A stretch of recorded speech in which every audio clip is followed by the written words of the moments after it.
where stories of love and passion unfold. Let's begin our exciting journey into the world of human relationships. My husband and I met at his best friend's wedding when we were both 22 years old. For me, it was love at first sight. Mark also showed signs of interest towards me the very next day after the wedding. We met again in the park where our first date took place.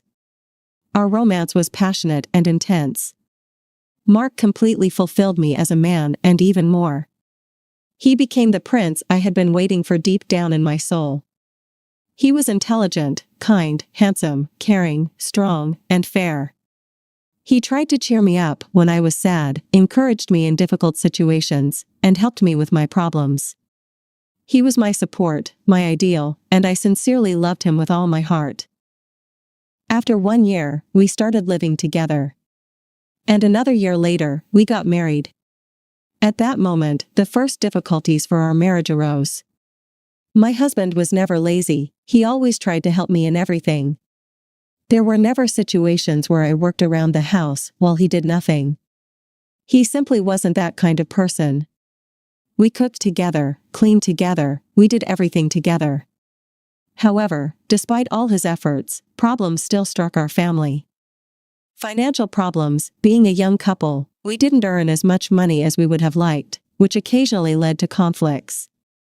After one of such conflicts escalated into our first major quarrel, I left home for 2 weeks. Despite his non-confrontational nature, Mark showed no desire to reconcile, and I was too proud to make the first move. In the evenings, I just sat and waited for him to take the first step. One of those evenings, Mark's best friend, Donovan, whom I met at his wedding, came to me. We were also friends, so seeing how upset I was, he came to support me. We just talked about nothing, our conversation was very easy and casual, and I didn't even notice when it turned into a passionate kiss. We spent that night together, and I didn't regret our actions. I considered it a fair punishment for my husband's indifference. However, literally 3 days later, Mark came to me with a bouquet of roses, apologized for his behavior, and asked me to come back. As soon as I saw my beloved, the veil seemed to lift from my eyes, and I realized what I had done. But it was too late. So, I decided to forget about it and find any way to make amends to my husband. We moved back in together, and my husband became much more attentive to me. Everything was perfect until the day I found out I was pregnant. Reading the dates with horror, I realized that the father of the child was not my husband, but Donovan. I struggled with what to do for a long time, but I couldn't make a decision and continued to do nothing until it was too late for an abortion. So, the question of whether to give birth or not arose 6 months later. I gave birth to a son. Every night after leaving the maternity hospital, I looked at Mark and James and cried, realizing that because of my foolishness, I betrayed my beloved husband. I knew I had to tell him the truth, but I couldn't bear to break his heart. Throughout my pregnancy, he radiated happiness, telling everyone that his beloved wife would soon give him a son.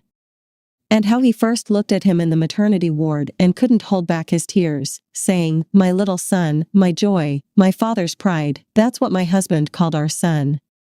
How could I tell him that all of this was actually a lie? In the end, I decided to tell him the truth, but only when James grew up a little, but that never happened. I kept lying. 14 years passed, and everything in our family was wonderful, and I had long forgotten about this deception, because a father is not the one who gives birth, but the one who raises. But as they say, all secrets eventually come to light. The truth was revealed entirely by accident when, during a move, my husband found and read my letters written to his best friend but never sent by me. Coming home in the evening, I found him standing by the window in the darkness, holding those letters in his hands. Seeing him, everything inside me shattered. I immediately knew. He knows. My husband. He said nothing, he just looked at me.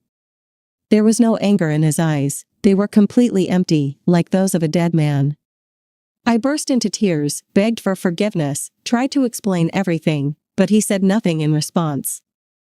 I understood what I had done and was ready to accept any punishment, but Mark, he just stepped away from the window, sat on the couch, and cried.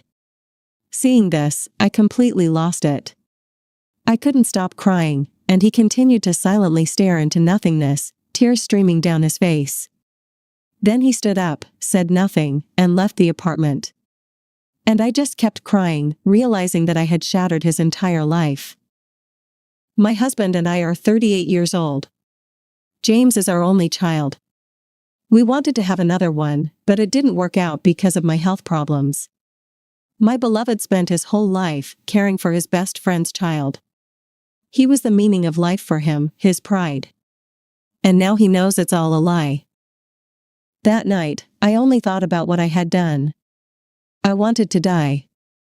Only because of our son did I not take my own life. The next morning, my husband came home, said nothing to me, gathered his things, and left, despite my attempts to stop him. It's been 2 months since that moment, but I still seek meetings with my beloved and try to beg for his forgiveness. Maybe I'm foolish, but I believe I still have a chance, because Mark still hasn't filed for divorce and continues to communicate with our son daily. Donovan accidentally found out about his paternity only a year after the birth. I thought this news wouldn't affect him, but to my greatest surprise, paternal feelings awakened in him. He offered me to leave my family and be with him, since I had given birth to his child, and he and his wife didn't have children and didn't need them in the near future. Naturally, I refused him because I have always loved only Mark, and I felt nothing but friendly sympathy for James's biological father, just as he felt for me. I didn't want him to ruin his family because of this mistake, and certainly couldn't allow him to ruin mine. In those letters, I begged him not to interfere in our lives, and to leave everything as it was. I told him how much I loved my husband, my son, how I cherished our family. However, the need to send them never arose. Donovan, after my constant requests to leave us alone, realized that a marriage out of impulse and without love would lead to nothing good. Instead, he started sending me money as unofficial child support, but I refused even that. In the end, Donovan left my life, although he continued to be friends with Mark all these 14 years, until that very evening when the truth came out in the letters. I don't know why I kept those letters. Perhaps it was because of my foolish sentimentality, and ultimately, it cost me the most precious thing in my life, my family. My husband has always been a wonderful person, but after our first major argument, I behaved like a fool and out of spite towards him, I left home. Not to go to my husband's friend, but to my brother's, where I spent those 2 weeks with Donovan. We always had a good friendship. After the argument with Mark, we often talked on the phone. He tried to reassure me, urging me to return home to my husband, but I was waiting for Mark himself to say it. He's his friend, after all. But he continued to remain silent. One evening when my brother wasn't home, Donovan called and suggested coming over, saying that such things happen in many families at first, and I just needed to distract myself. I agreed without hesitation. He came over, and, well, you understand the rest. Today, my son is returning home after spending the weekend with his father. He told me over the phone that they talked to his father about the future of our family. I've been on edge all day, wondering what Mark said to our son. He wouldn't lie to our son if he was willing to come back home under certain circumstances. I think he might have told James about it. Besides that incident, I've never cheated on my husband. It was my only mistake in 16 years. My son doesn't know who his real father is, and I hope he never finds out. He loves Mark very much, trusts him, and is proud to have such a father. His relationship with his father is even better than with me. If he were to find out the truth now, it would break his heart. In general, a lot has changed over this week. Last weekend, my son talked to Mark, but Mark didn't say anything concrete about the future of our family. However, the possibility of reuniting with him was not denied. On Tuesday, I decided to finally have a normal conversation with my husband, so I invited him to a restaurant for a date, just like in the old days. Surprisingly, Mark agreed, almost immediately. This gave me confidence that the outcome could be positive. We didn't stay long at the restaurant and decided to take a walk in the park. The walk lasted for more than 4 hours, during which time we reminisced about our past, how much we loved each other, and how good we were together. Then we smoothly transitioned to discussing our future. I asked my husband to come back to the family, but he didn't respond, although it was clear that he also wanted it. That night, I intentionally sent our son to stay overnight at a friend's house, so the apartment was empty, and my beloved knew about it. We spent that night together, just like in the old times. In the morning, we didn't have much time to talk. My husband and I were in a hurry to work. In the evening, when my son and I were having dinner, unexpectedly, Mark came. He came with his belongings. Words cannot describe how happy James and I were at that moment. Our son even jumped into his father's arms out of joy. Could it be that he really forgave me? Most of all, I'm afraid that after living with me for a while, he'll realize that he doesn't want this family anymore. But I love him so much. I know I betrayed him, and I'm ready to do anything to make up for my guilt. My husband didn't bring up the topic of fatherhood after his return. And although he doesn't pretend that nothing happened, he doesn't show any aggression or negativity towards me. And most importantly for me, his relationship with James hasn't changed.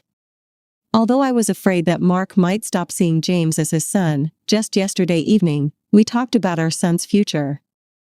We said that in 4 more years, our boy would be an adult and would probably leave home, too proud and independent. Mark said he enjoyed being a father, but we thought about having another child. I'm planning to make an appointment with a doctor soon, and I naturally told my husband about it.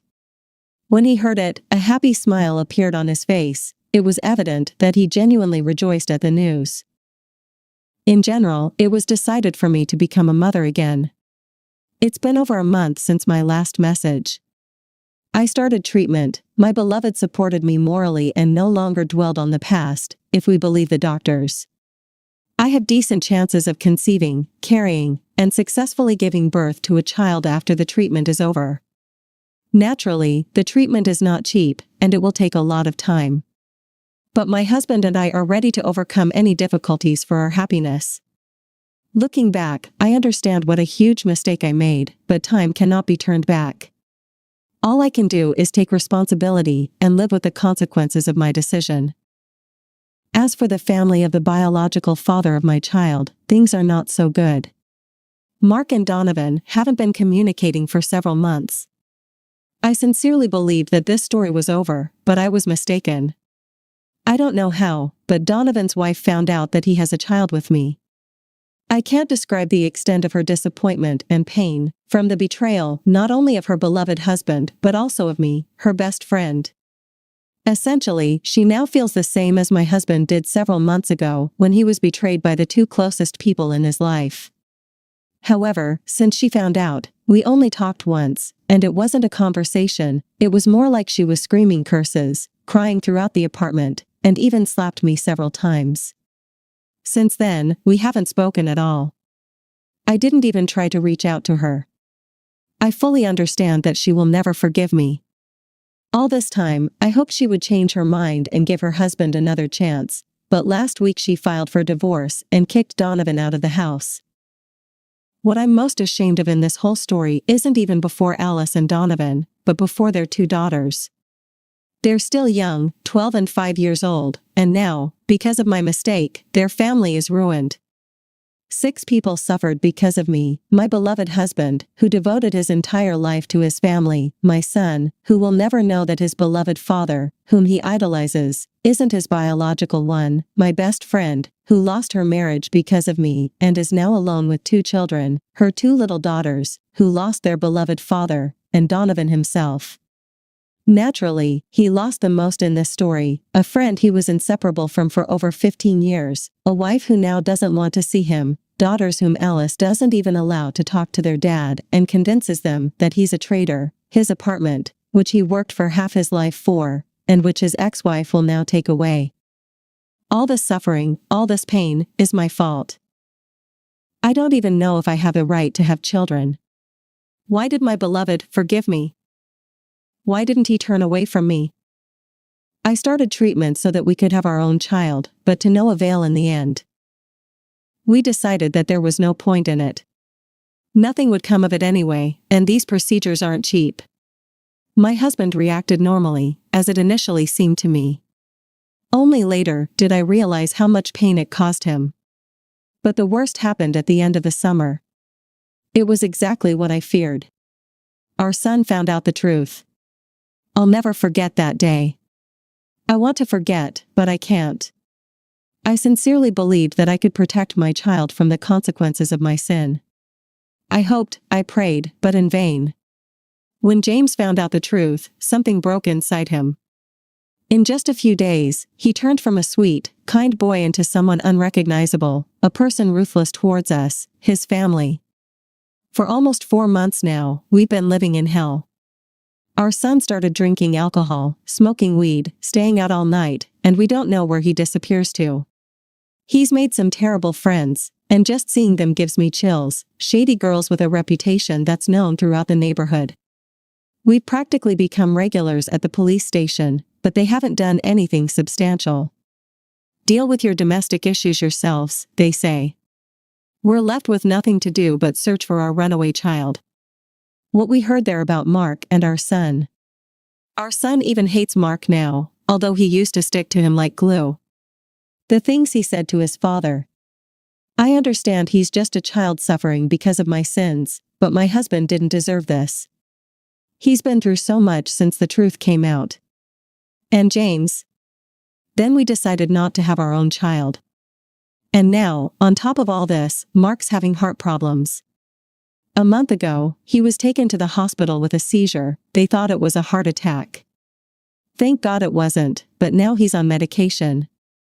Possibly, he'll need surgery in the future. The doctors told him to avoid stress, but our son seizes every opportunity to upset him. I try to restrain him as best I can, but I can do very little. In my husband's eyes, I see his pain, his resentment. He just lies in bed for days and doesn't speak. I've told him that depression could harm his heart, but he doesn't listen. He's only 39, but he looks like he's aged 50 years. He's covered in wrinkles, huge bags under his eyes. I'm living in a hell of my own making.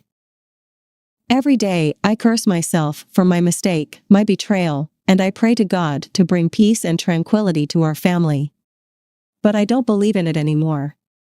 Not in God, not in a happy ending for us. Only now, I realize how foolish it was to hope that such a crime would go unpunished for me. Just one betrayal destroyed the lives of 6 people, and it's on my conscience. Donovan's situation is even worse. He and Alice got divorced. She took everything from him, kicked him out onto the streets, and she went wild. She's out clubbing, drinking, changing lovers every week. She never recovered from her husband's betrayal and mine, her best friend, practically a sister. I tried to talk to her several times, but she'd fly into a hysterical rage, cursing, swearing, ready to fight. She was always a morally weak person, and I broke her. Their daughters live with her in a 1-bedroom apartment, just to avoid seeing mom's suitors. As for Donovan, I haven't heard anything for 6 months since their divorce, nothing at all. And then came December 31st, happiness, joy, celebration, but not for me. My husband went to his parents in another city, where James is, I have no idea. He doesn't answer the phone, and I have no friends left. People started avoiding our family when everything came out, as if we were lepers. I sit at the table with a bottle and cry, not tears of joy, just loneliness. Oh, how we celebrated last New Year's Eve. Ah, that was winter, real winter. What's the point of living? Will I find happiness in the new year? You don't have to answer. I know it myself. I'm sorry if I'm ruining your mood. I just wanted to talk to someone, to cleanse my soul. Happy New Year to you all. Happiness to you and your family. As we conclude our journey into the world of human relationships, please remember to subscribe, like, and share our content.